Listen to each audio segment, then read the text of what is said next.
శాంతి చర్చలు మరొకసారి మనల్ని మోసపూరిత వ్యవస్థలోకి నెడతాయేమో అన్న వాదనను వినిపించే ప్రయత్నము కొంతమంది మీలాంటి మేధావులు తెలియజేసే ప్రయత్నం చేస్తున్నారు. దానికి సంబంధించి ఒక్కసారి మీ వివరణ ఏదైనా.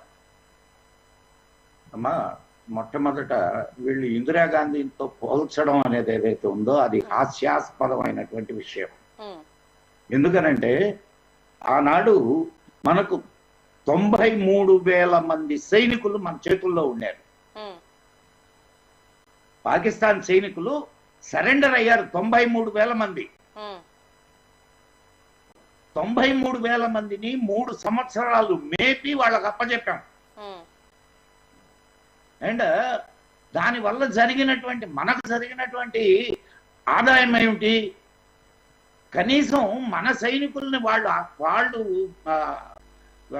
కబ్జాలో ఉన్నటువంటి మన సైనికుల్ని మనం విడిపించుకోలేకపోయాం. అది ఇందిరాగాంధీ గారి గొప్పతనం. ఇంకొక విషయం చెప్తాయేనండి, ఆ సమయంలో దానికంటే అంటే 1971కి ముందు సద్దాం హుసేన్ ఈ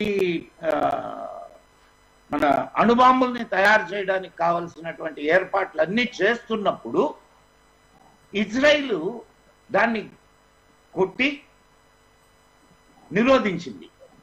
ఆ తర్వాత పాకిస్తాన్ అదే పని చేస్తున్నప్పుడు ఇందిరాగాంధీని 2 సార్లు రిక్వెస్ట్ చేసింది, మేము ఇక్కడికి వచ్చి దాన్ని అటాక్ చేసి మేము వెళ్తాము, మాకు ఫ్యూయల్ ఇవ్వండి అని.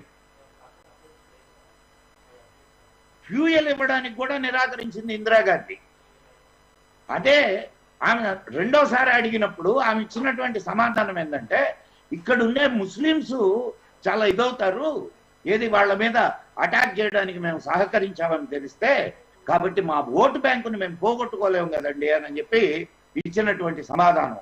ఓటు బ్యాంకు కోసం అడుక్కు తినేటటువంటి వాళ్ళు మోడీని గురించి ఏం మాట్లాడతారమ్మా? మోడీ ఈ రోజు కోసం 10 సంవత్సరాల నుంచి తపస్సు చేస్తున్నాడు. మీకు అర్థం కావడం లేదు ఆ విషయం. భారతదేశాన్ని ఆర్థికంగా ఇటు రక్షణ రంగాన్ని రెండింటినీ పైకి తీసుకొని వచ్చి ఈ రోజు మనం ఒక్క అడుగు అటువైపు వేయకుండా వాళ్ళ నడుములు విరిచామమ్మా. ఆ విషయం అర్థం కావడం లేదా మన ఈ కుహనా సెక్యులర్ వీళ్ళకి? మీరు బాగా ఆలోచించండి. ఆ రోజు ఇజ్రాయిల్ వాళ్ళకి మనం గాని అవకాశం ఇచ్చుంటే ఫ్యూయల్ మేము ఇస్తాం రండి అని, ఈ రోజు పాకిస్తాన్ లో న్యూక్లియర్ బాంబులు ఉండేయా? మరి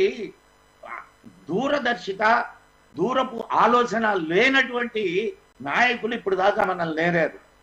ఇప్పుడు చాలా ఖచ్చితమైనటువంటి ప్లానింగ్ అండ్ ఏది చేస్తే దేశానికి మేలో అది చేయగలిగినటువంటి నిబద్ధత కలిగినటువంటి నాయకులు ఈ రోజు మనల్ని పరిపాలిస్తున్నారు. మనం ఏమి ఆలోచించాల్సిన పని లేదు. ఓకే, పార్థసారథి గారు, క్లియర్ కట్ గా మన అటెన్షన్ ఏంటి? ఉగ్రవాదులకు ఊతమిస్తున్నందుకు, అలాగే ఆ ఉగ్రమూకల్ని ధ్వంసం చేయడమే ప్రధాన లక్ష్యం